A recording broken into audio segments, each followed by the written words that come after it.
Hello everyone, welcome to dreamy journey. আমি রেপকনা আজকে আবার একটা নতুন গল্প শেয়ার করছি। তো সকাল সকাল না বেশি কিছু সবজিপাতি আজকে ছিল না, শুধু একটুখানি কাঁকরোল ছিল আর অল্প কয়েকটা ঢ্যাঁড়স ছিল।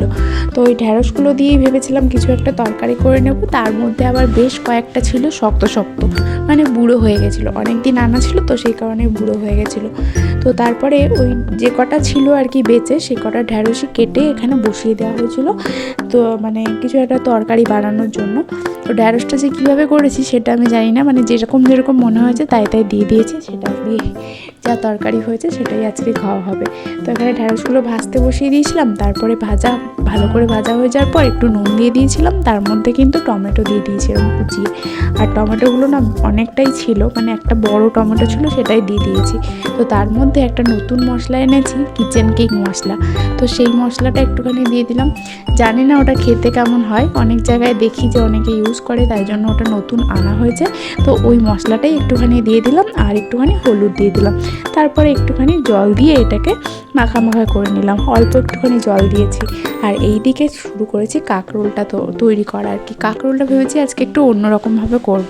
তো রোজ দিনই প্রায় কাঁকরোল আমাদের ভাজায় খাওয়া হয়, হয় শুধু কাঁকরোল ভাজা, নইলে কাঁকরোল আলুর ভাজা, এরকমই খাওয়া হয়। আর বিশেষ কিছু সেরকম পদ হয় না কাঁকরোলের।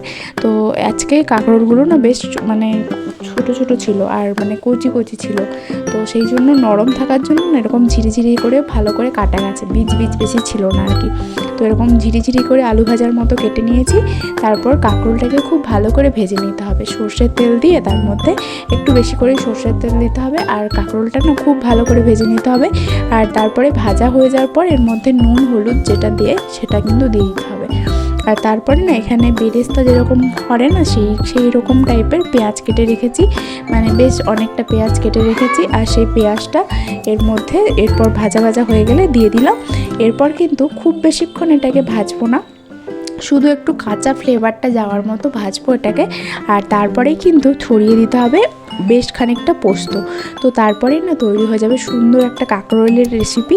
আর সবার প্রথম কিন্তু তেলে আমি একটুখানি শুকনো লঙ্কা মানে ফ্রাই করে রেখেছিলাম। তো এর মেন উপকরণ কিন্তু শুকনো লঙ্কাটা, ওটার ফ্লেভারেই কিন্তু কাঁকরোলটা বেশ সুন্দর লাগে খেতে। আর এটা একবার বানিয়ে দেখবেন, এটা না পান্তা ভাতের সাথেও বেশ লাগে, যেহেতু এটা একটা চাট চাট ব্যাপার আছে, মানে এতে পেঁয়াজ রয়েছে প্লাস শুকনো লঙ্কা মাখা রয়েছে।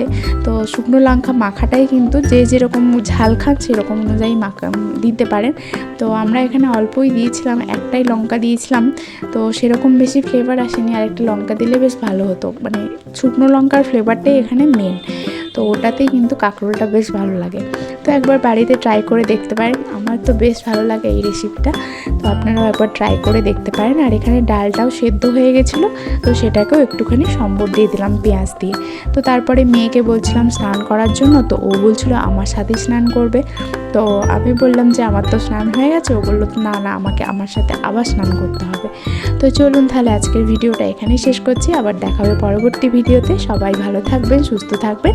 আর যদি ভিডিওটি ভালো লেগে থাকে তাহলে লাইক শেয়ার আর সাবস্ক্রাইব করে দেবেন, আর যারা ফেসবুক থেকে দেখছেন তারা ফলো করে দেবেন। তো চলুন তাহলে আজকের মতো এই পর্যন্তই, টাটা।